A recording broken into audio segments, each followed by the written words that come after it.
জলতে একদম হয়ে যাবে। এটা হলো পটলের ভর্তা। একদম কচি কচি পটল দিয়ে করতে হবে। আর মানে একটু বীজ হয়ে গেল, সেগুলো দিয়ে করলেও কী করতে হবে, বীজগুলো সব ফেলে দিতে হবে। এটা নিরামিষও করে তোমরা খেতে পারো, আবার আমিষ করেও খেতে পারো। আমি আজকে কিন্তু একটু পেঁয়াজ রসুন দিয়েছি। আমার রেসিপিটি দেখে তোমরা একটা করে শেয়ার করে দিও, একটা করে লাইক করো, নতুন বন্ধু হয়ে থাকলে একটা সাবস্ক্রাইব করে দিও। আর আজকে আমার রেসিপিটা এখানে আমি শেষ করছি। আমার আবার নেক্সট অন্য কোনো রেসিপি। বন্ধুরা, আজকে আমি তোমাদের সাথে যে রেসিপিটি শেয়ার করছি সেটা হলো পটলের ভর্তা। আমি চম্পা তোমাদের সাথে রেসিপিটি শেয়ার করছি। আমি আগে এখানে 10টা পটল ভালো করে ছাড়িয়ে তারপরে ধুয়ে নিয়েছি। নিয়ে আমি এই পটল কাটাকে এইভাবে করে নিয়েছি। এবার আমি এই দুটোকে করে নেব। এই দেখো, আমার পুরো এটা কোরানো হয়ে গেছে। এবার আমি কড়াইতে দিয়ে দিচ্ছি কিছুটা বাদাম। এবার আমি তোমাদেরকে বলছি, এই যে পটলের মধ্যে পটলগুলো কিন্তু একদম কচি পটল নেবে। আর কচি পটলের মধ্যেও যদি দুটো একটার মধ্যে বীজ হয়ে যায় তাহলে দেখো, এখন বীজগুলো সব ফেলে দিয়েছি। এইভাবে বীজগুলো সব ফেলে দেবে। আমার এই বাদামগুলো কিন্তু দেখো ভাজা হয়ে গেছে। আমি এবার বাদামগুলোকে নামিয়ে, এবার আমি কড়াইতে দিয়ে দিচ্ছি তেল।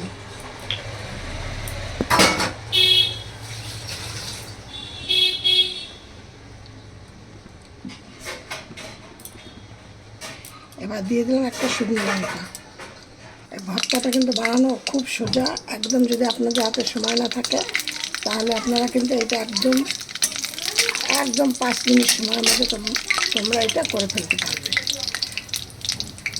এবার আমি এর মধ্যে দিয়ে দেবো, আমার ফোড়নটা প্রায় হয়ে এসছে, দেখো আর একটুখানি হবে। এবার দিয়ে দিচ্ছি 4টে দানা রসুন।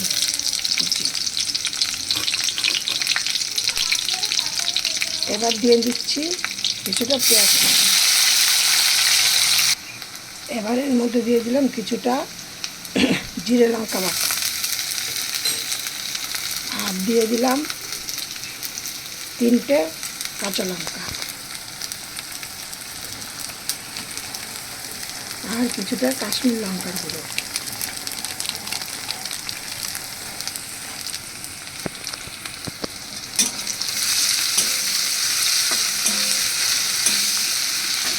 এবার নুনটা একটু পরে দেবো, কারণ এবার আমি দিয়ে দিচ্ছি এই পটলগুলো।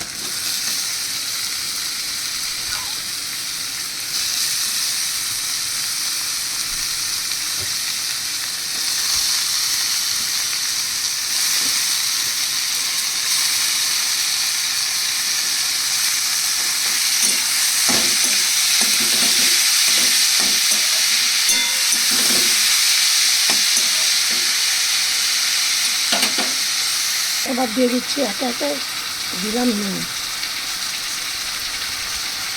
এবার দিয়ে দিলাম হলুদ। এবার মিষ্টিটা একটু পরে দেবো, কারণ আগে এগুলো ভালো করে নাড়াচাড়া করে নিই।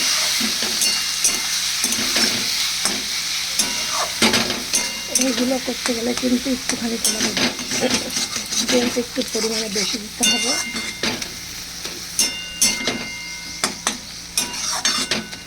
একদম দারুণ একটা মুখরোচক খাবার।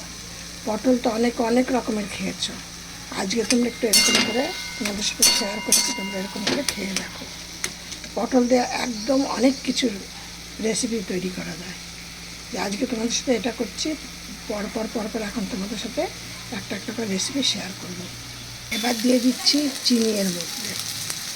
চিনিটা তোমার যে যেমন খাবে, তবে এটা একটুখানি মিষ্টি ঝাল হলেই খেতে ভালো লাগে। দেখো কালারটা কত সুন্দর হচ্ছে।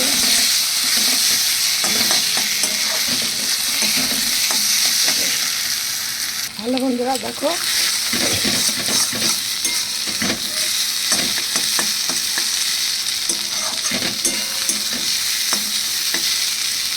এবার আমি এর মধ্যে দিয়ে দিচ্ছি বাদাম কুচোগুলো। প্রথমেই দেখিয়েছি তোমাদের ভাজা করে নিয়ে রেখে, এবার সেটাকে একটু থেতো করে থেতো করে তোমাদের